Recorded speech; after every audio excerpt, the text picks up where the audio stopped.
Sansa.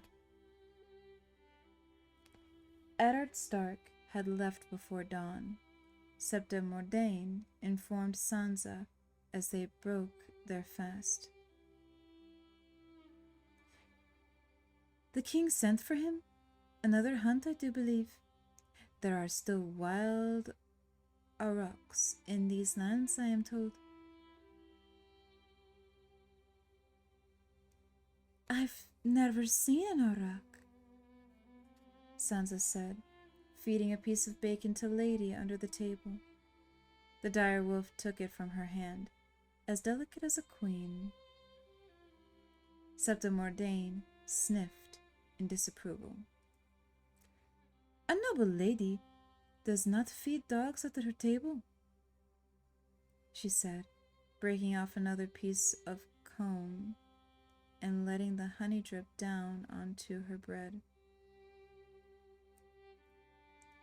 She's not a dog, she's a dire wolf, Sansa pointed out as Lady licked her fingers with a rough tongue. Anyway, Father said we could keep them with us if we want.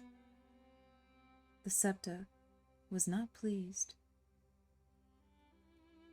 You're a good girl, Sansa, but I do vow, when it comes to that creature, you're as willful as your sister Arya. She scowled. And where is Arya this morning? She wasn't hungry, Sansa said, knowing full well that her sister had probably stolen down to the kitchen hours ago and wheeled a breakfast out of some cook's boy.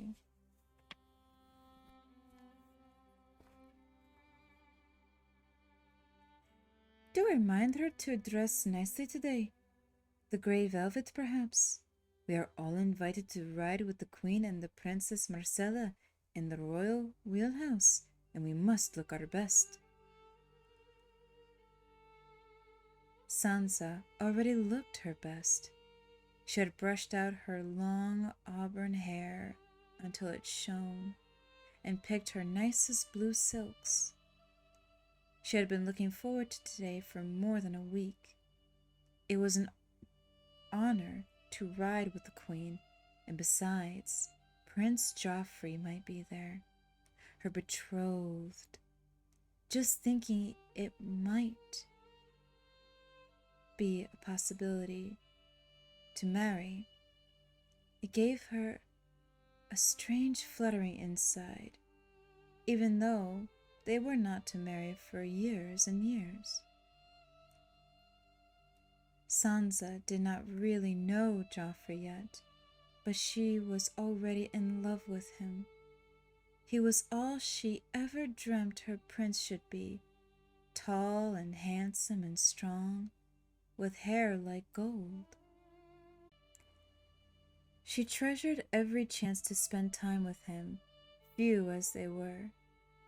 The only thing that scared her about today was Arya. Arya had a way of ruining everything. You never knew what she would do. I'll tell her, Sansa said uncertainly, but she'll dress the way that she always does. She hoped it wouldn't be too embarrassing.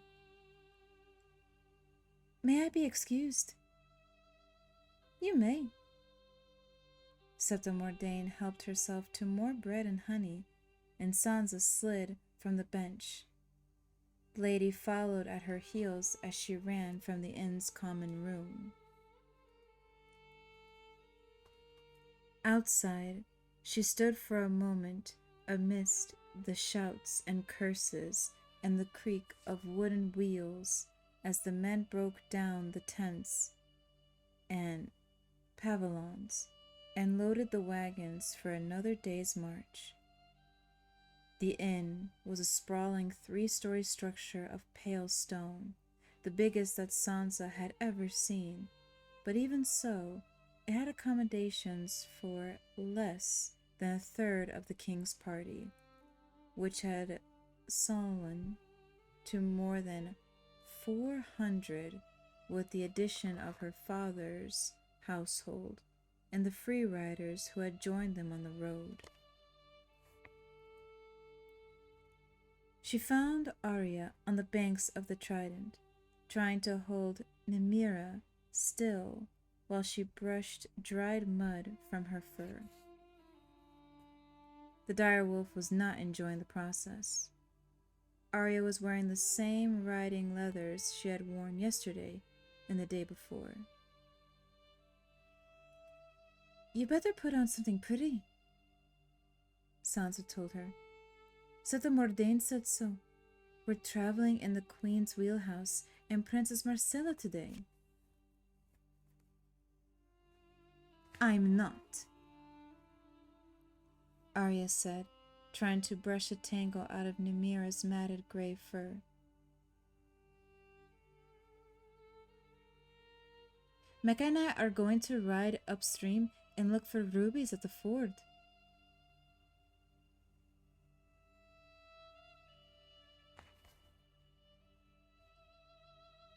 "Rubies?" Sansa said, lost. "What rubies?" Arya gave her a look like she was so stupid. "Rhaegar's rubies? This is where King Robert killed him and won the crown."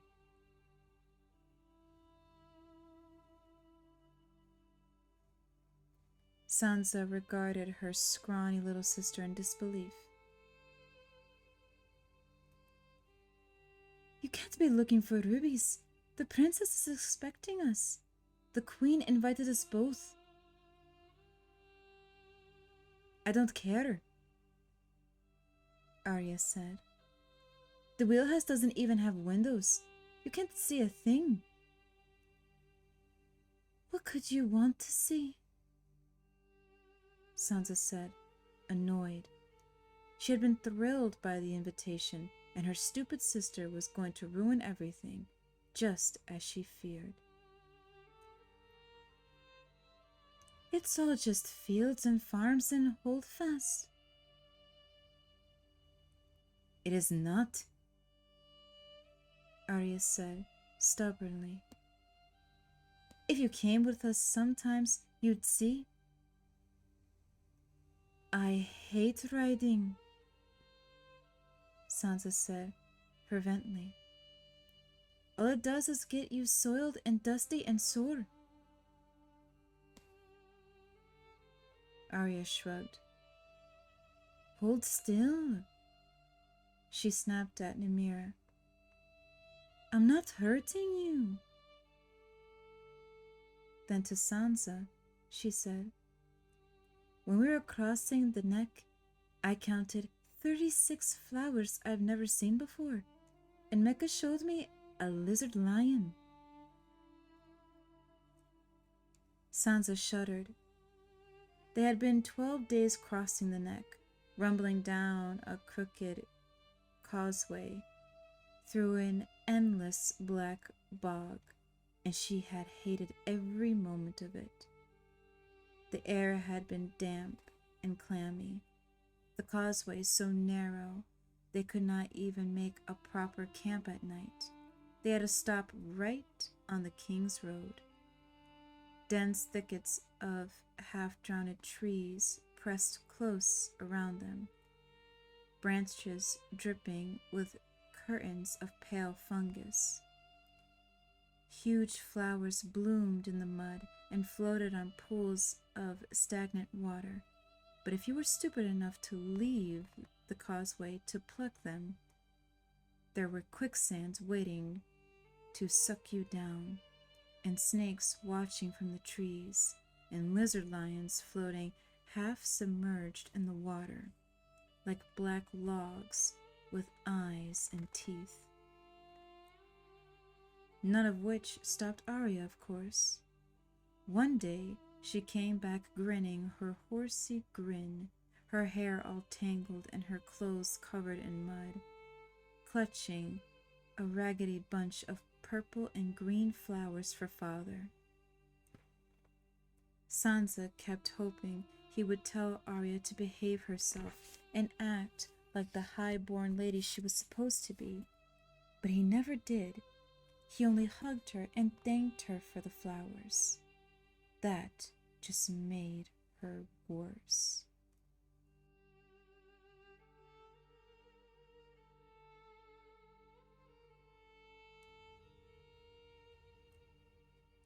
Then it turned out that the purple flowers were called poison kisses, and Arya got a rash on her arms.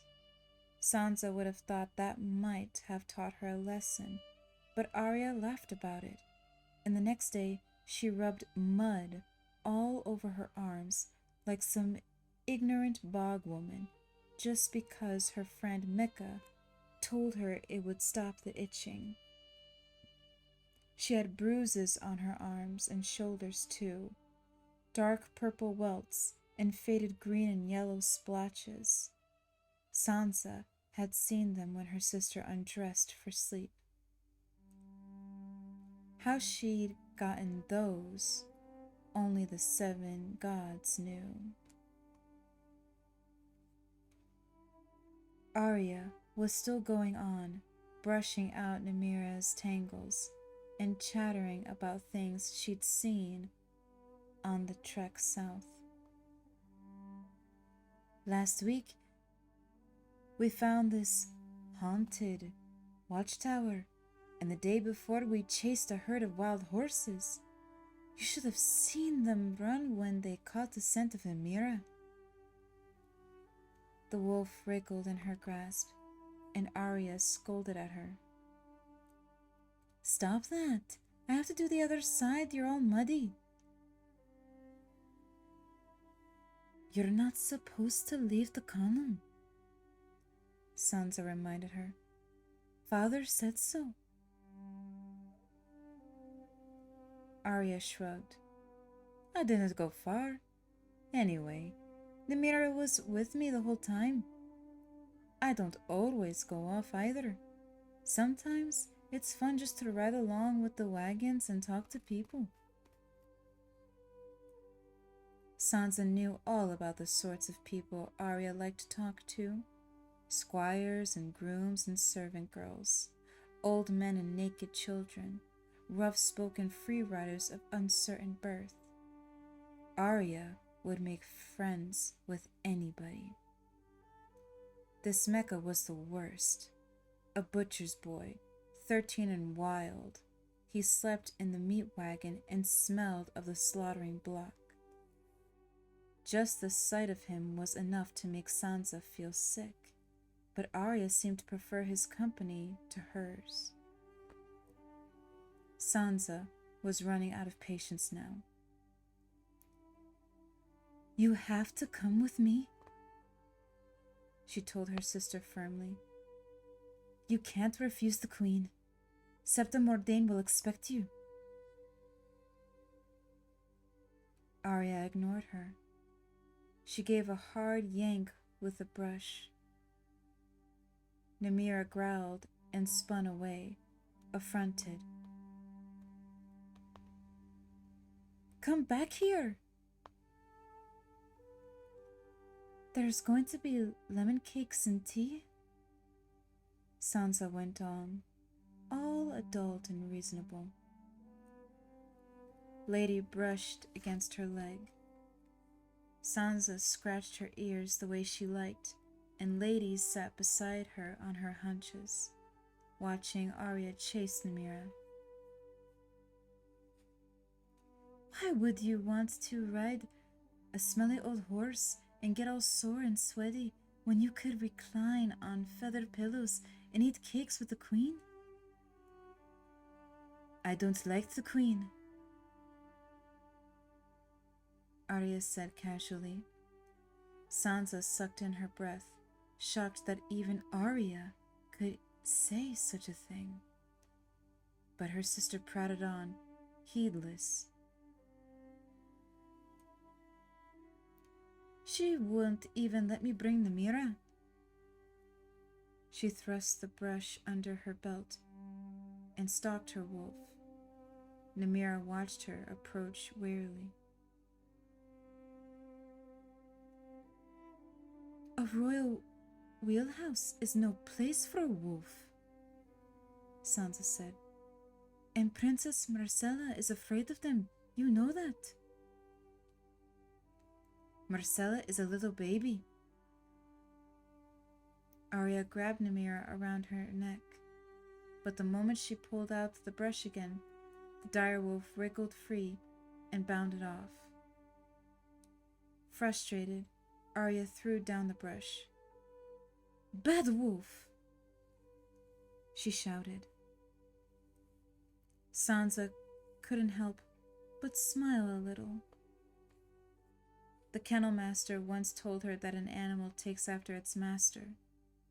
She gave Lady a quick little hug.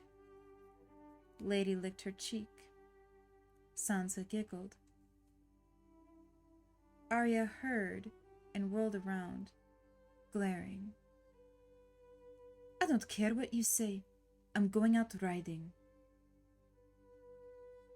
Her long, horsey face got the stubborn look that meant she was going to do something willful. "Gods be true, Arya. Sometimes you act like such a child," Sansa said. "I'll go by myself then. It will be ever so much nicer that way. Lady and I will eat all of the lemon cakes and just have the time of our lives without you." She turned to walk off, but Arya shouted after her, "They won't let you bring Lady either." She was gone before Sansa could think of a reply, chasing Nymeria along the river. Alone and humiliated, Sansa took the long way back to the inn, where she knew 𝘕𝘕𝑚𝑜𝑟𝑑𝘬 would be waiting. Lady padded quietly by her side. She was almost in tears. All she wanted was for things to be nice and pretty, the way they were in the songs. Why couldn't Arya be sweet and delicate and kind like Princess Myrcella? She would have liked a sister like that. Sansa could never understand how two sisters, born only 2 years apart, could be so different. It would have been easier if Arya had been a bastard, like their half-brother Jon.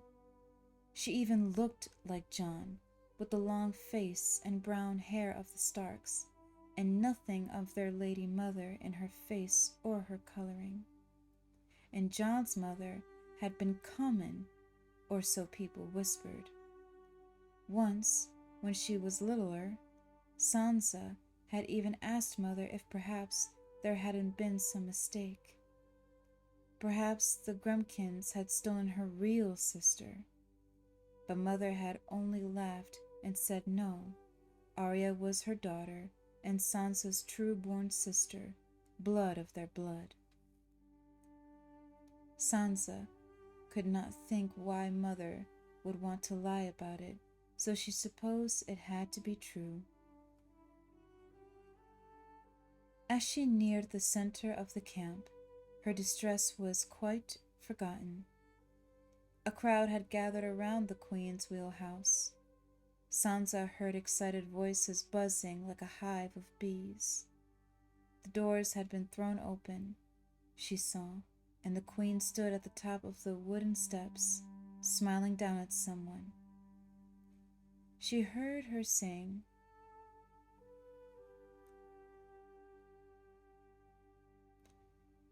"The council does us great honor, my good lords." "What's happening?" she asked a squire she knew. "The council sent riders from King's Landing to escort us the rest of the way," he told her. "An honor guard for the king." Anxious to see, Sansa let Lady clear a path through the crowd. People moved aside hastily for the direwolf. When she got closer, she saw 2 knights kneeling before the Queen, in armor so fine and gorgeous that it made her blink. One knight wore an intricate suit of white enameled scales, brilliant as a field of new-fallen snow, with silver chasings and claps that glittered in the sun. When he removed his helm, Sansa saw that he was an old man with hair as pale as the armor, yet he seemed strong and graceful for all that. From his shoulders hung the pure white cloak of the King's Guard. His companion was a man near 20, whose armor was steel plate of a deep forest green. He was the handsomest man Sansa had ever set eyes upon, tall and powerfully made, with jet black hair that fell to his shoulders and framed a clean-shaven face, and laughing green eyes to match his armor. Cradled under one arm was an antlered helm, its magnificent rack shimmering in gold. At first, Sansa did not notice the third stranger. He did not kneel with the others. He stood to one side, beside their horses, a gaunt, grim man who watched the proceedings in silence. His face was pockmarked and beardless, with deepest eyes and hollow cheeks. Though he was not an old man, only a few wisps of hair remained to him, sprouting above his ears, but those he had grown long as a woman's. His armor was iron gray chainmail over layers of boiled leather, plain and unadorned, and it spoke of age and hard use. Above his right shoulder, the stained leather hilt of the blade strapped to his back was visible, a two-handed great sword, too long to be worn at his side. The Queen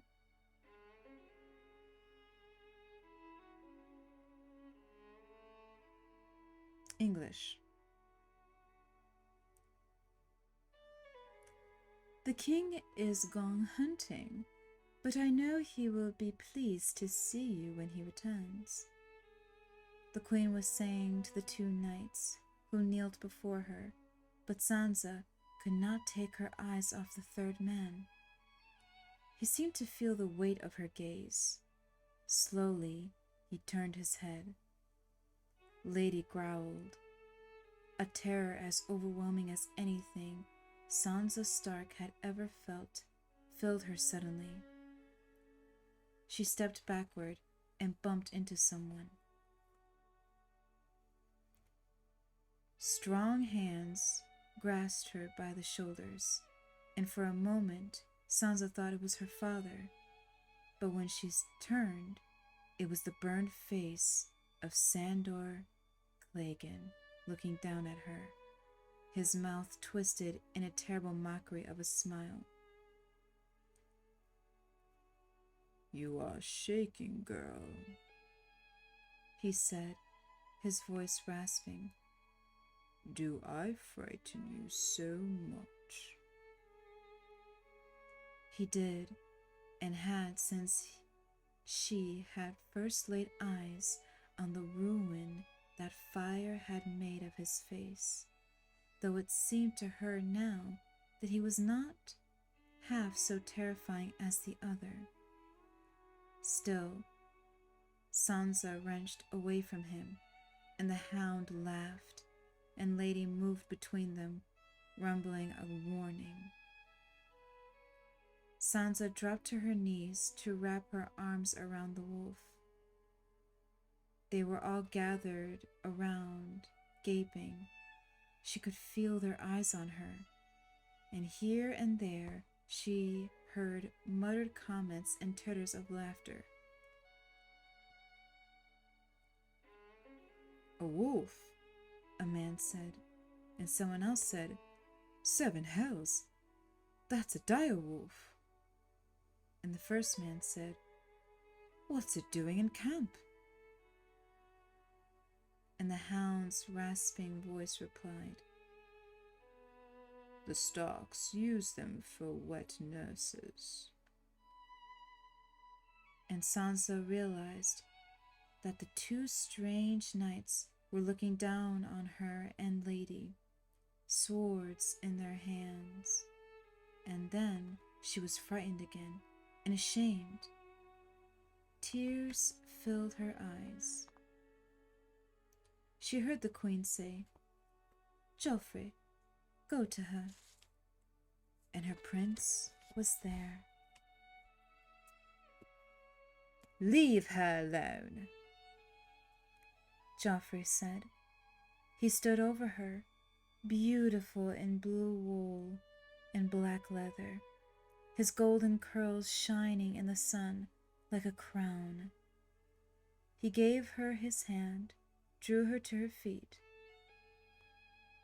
What is it, sweet lady? Why are you afraid? No one will hurt you. Put away your swords, all of you. The wolf is her little pet, that's all. He looked at Sandor Clegane. And you, dog, away with you. You're scaring my betrothed. The hound, ever faithful, bowed and slid away quietly through the press. Sansa struggled to steady herself. She felt like such a fool. She was a Stark of Winterfell, a noble lady, and someday she would be a queen. It was not him, my sweet prince, she tried to explain. It was the other one. The 2 stranger knights exchanged a look. Pain? Chuckled the young man in the green armor. The older man in white spoke to Sansa gently. Oftentimes, Sir Elon frightens me as well, sweet lady. He has a fearsome aspect. As well he should.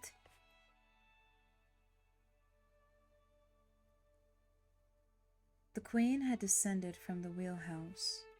The spectators parted to make way for her.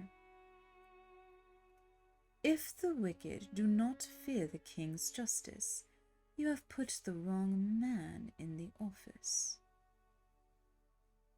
Sansa finally found her words. Then surely you have chosen the right one, your grace, she said, and a gall of laughter erupted all around her. Well spoken, child, said the old man in white. As befits the daughter of Eddard Stark, I am honored to know you, however irregular the manner of our meeting. I am Sir Barristan Selmy of the King's Guard. He bowed. Sansa knew the name, and now the courtesies that Septa Mordane had taught her over the years came back to her. The Lord Commander of the King's Guard, she said, and the counselor to Robert our King and to Aerys Targaryen before him. The honor is mine, good knight. Even in the far north, the singers praise the deeds of Barristan the Bold. The Green Knight laughed again. Barristan the Old, you mean? Don't flatter him too sweetly, child. He thinks overmuch of himself already. He smiled at her.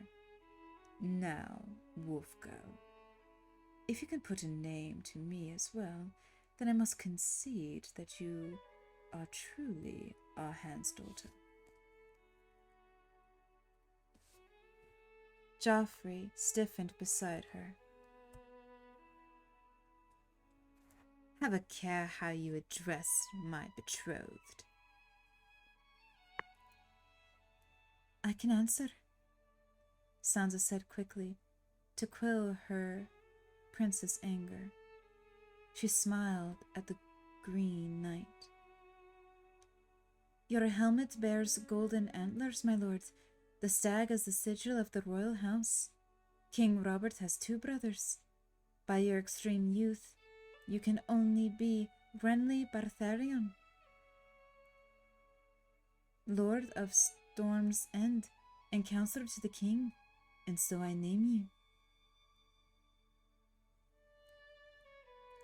Sir Barristan chuckled. By his extreme youth, he can be a prancing jackanapes, and so I name him. There was general laughter, led by Lord Renly himself. The tension of a few moments ago was gone, and Sansa was beginning to feel comfortable, until Sir Elon Payne shouldered 2 men beside and stood before her, unsmiling. He did not say a word. Lady bared her teeth and began to growl, a low rumble full of menace. But this time Sansa silenced the wolf with a gentle hand to the head. I am sorry if I offended you, Sir Elon, she said. She waited for an answer, but none came. As the headsman looked at her, his pale, colorless eyes seemed to strip the clothes away from her, and then the skin, leaving her soul naked before him. Still silent, he turned and walked away. Sansa did not understand. She looked at her prince. Did I say something wrong, Your Grace? Will he ever speak to me? Sir Elon has not been feeling talkative these past 14 years.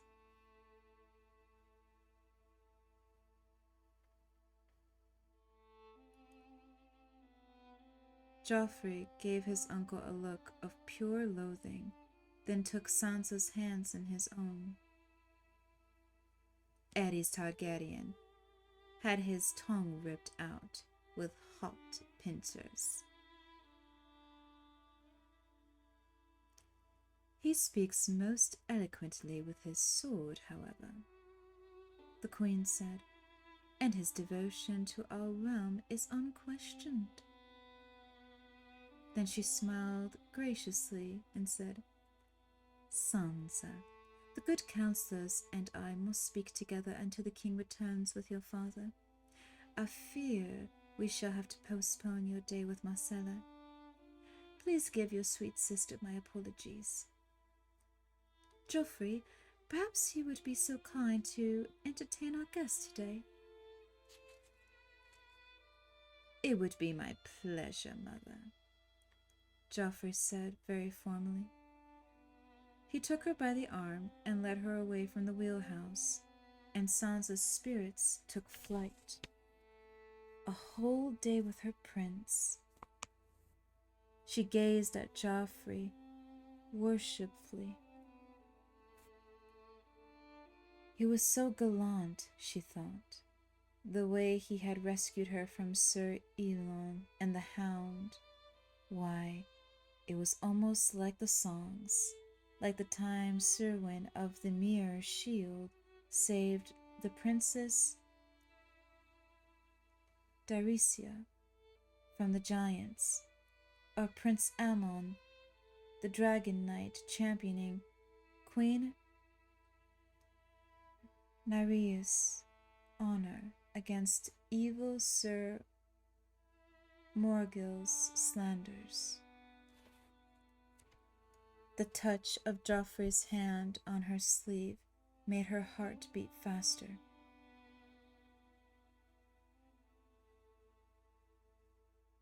What would you like to do?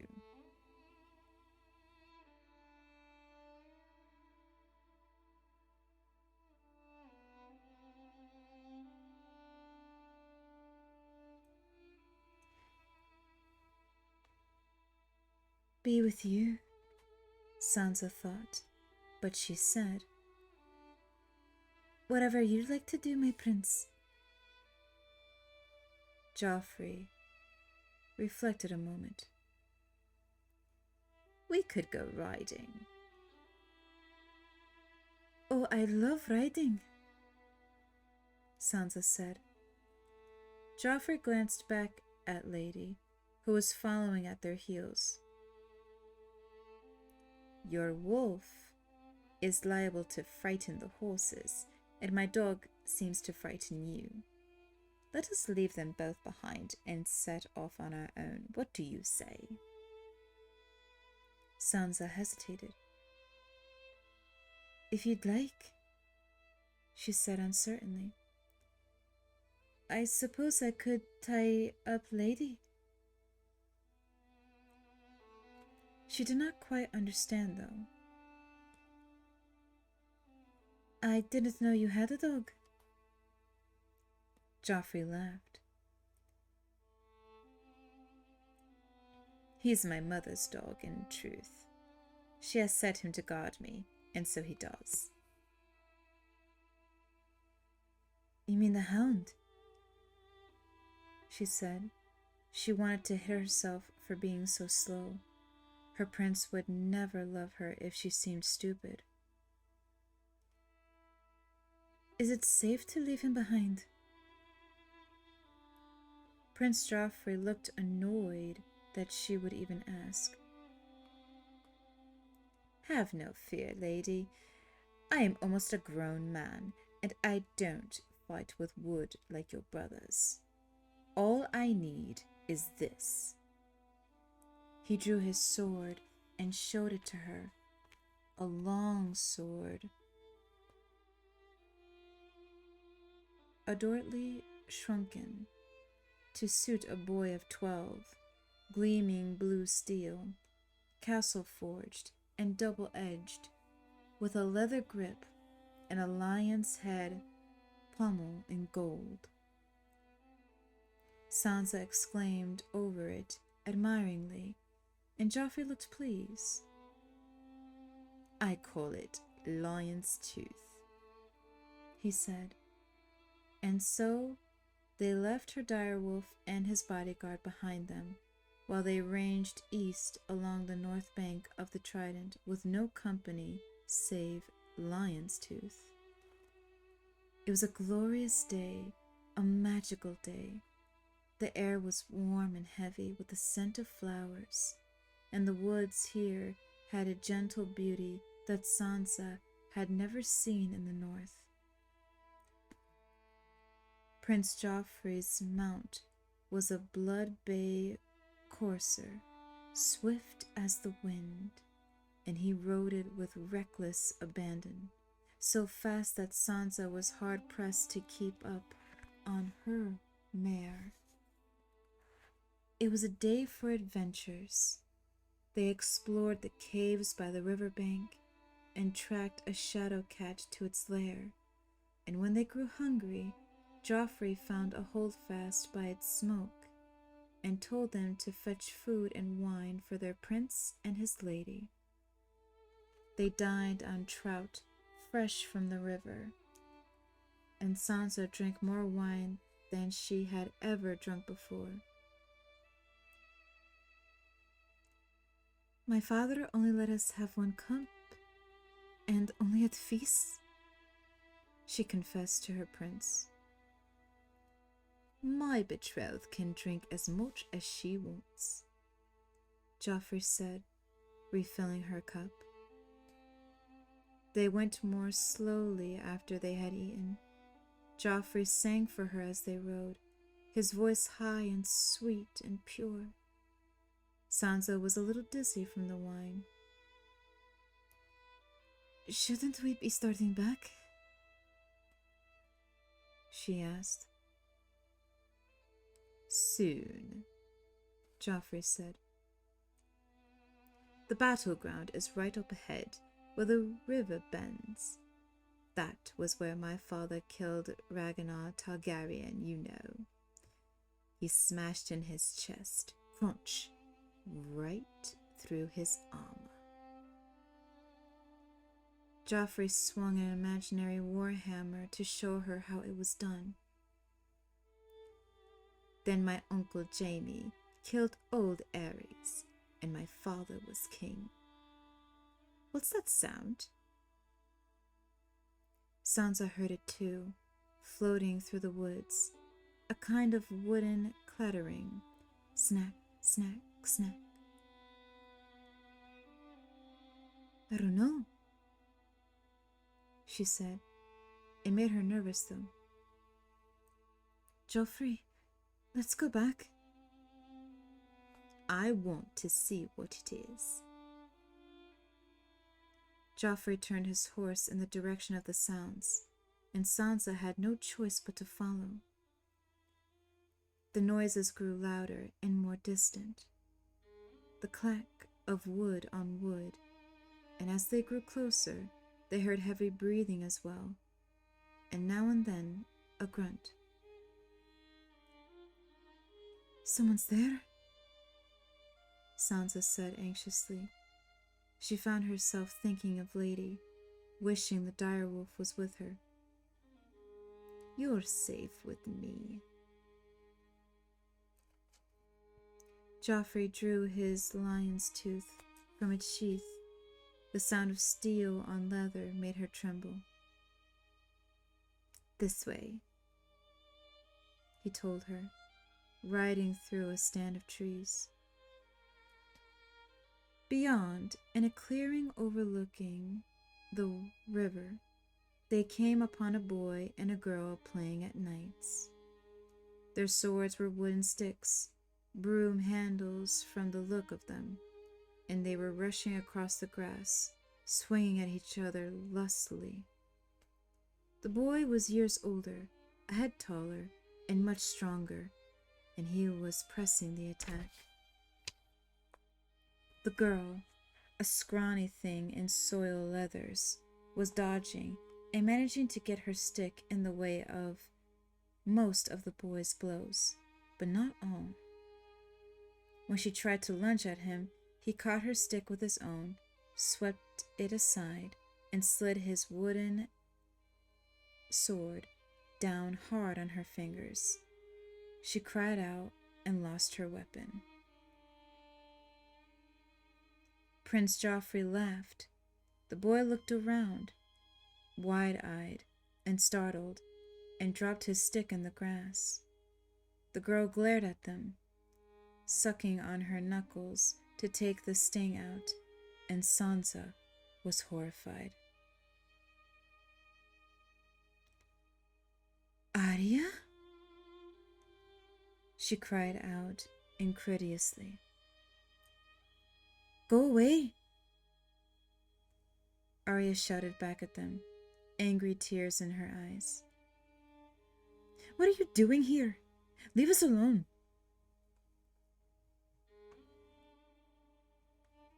Joffrey glanced from Arya to Sansa and back again. Your sister?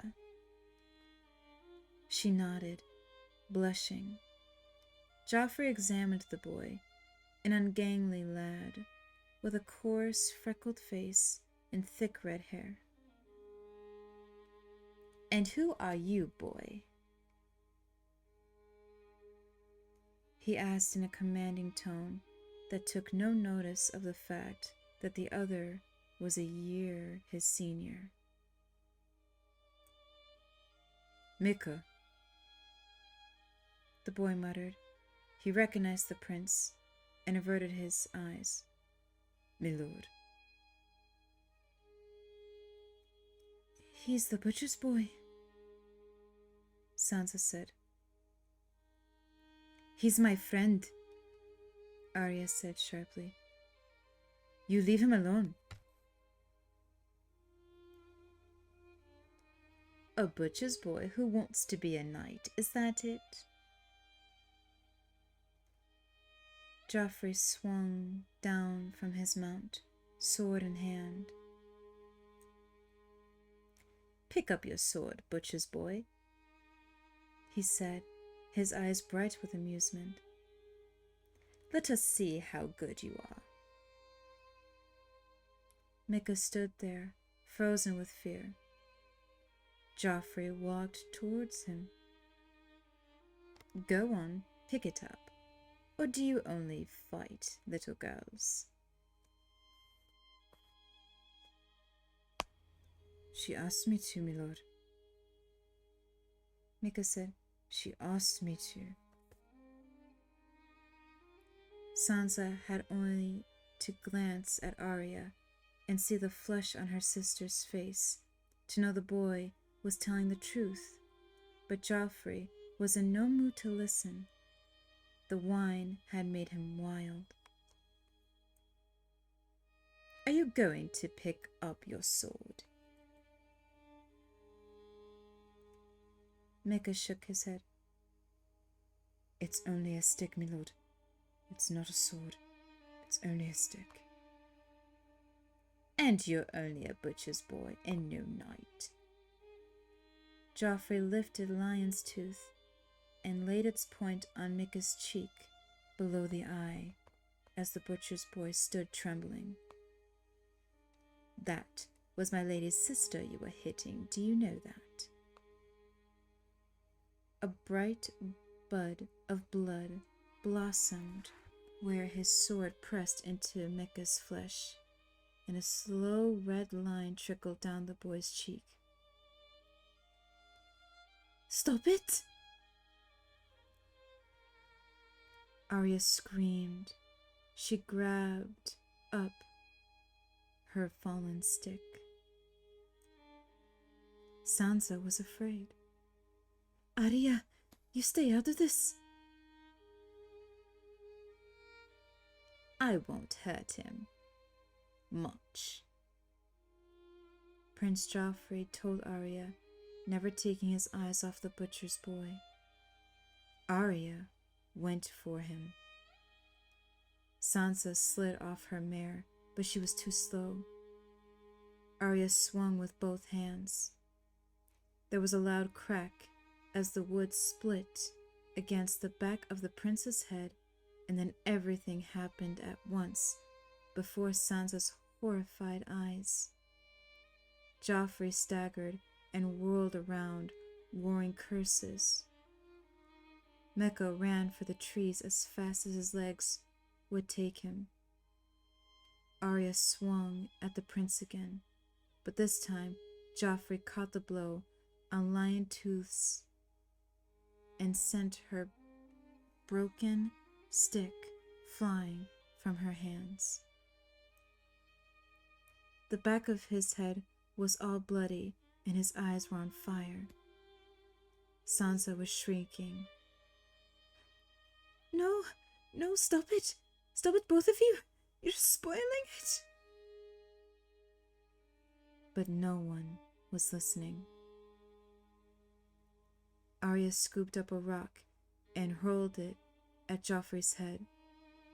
She hit his horse instead, and the blood bay reared and went galloping off after 𝘕𝘓. Stop it! Don't! Stop it! Sansa screamed. Joffrey slashed at Arya with his sword, screaming obscenities, terrible words, filthy words. Arya darted back, frightened now, but Joffrey followed, hounding her toward the woods, backing her up against a tree. Sansa didn't know what to do. She watched helplessly, almost blind from her tears. Then a gray blur flashed past her, and suddenly Nymeria was there, leaping, jaws closing around Joffrey's sword arm. The steel fell from his fingers as the wolf knocked him off his feet, and they rolled in the grass, the wolf snarling and ripping at the prince, shrieking in pain. Get it off! He screamed.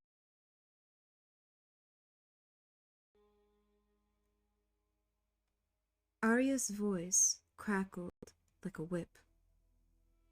Nymeria! The direwolf let go of Joffrey and moved to Arya's side. The prince lay in the grass, whimpering, cradling his mangled arm. His shirt was soaked in blood. Arya said, "She didn't."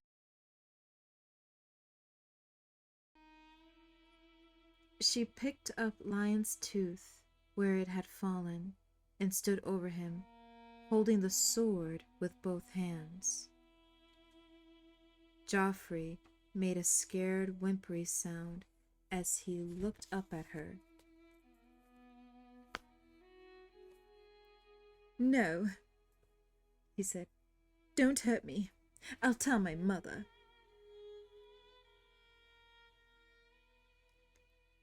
"You leave him alone?" Sansa screamed at her sister. Arya whirled and heaved the sword into the air, putting her whole body into the throw. The blue steel flashed in the sun as the sword spun out over the river. It hit the water and vanished with a splash. Joffrey moaned. Arya ran off to her horse, Nymeria lopping at her heels. After they had gone, Sansa went to Prince Joffrey. His eyes were closed in pain, his breath ragged. Sansa kneeled beside him. "Joffrey," she sobbed. "Oh, look what they've done. Look what they did to you. My poor prince, don't be afraid. I'll ride to the holdfast and bring help for you." Tenderly, she reached out and brushed back his soft blonde hair. His eyes snapped open and looked at her, and there was nothing but loathing there. Nothing but the vilest contempt. "Then go," he spat at her, "and don't touch me."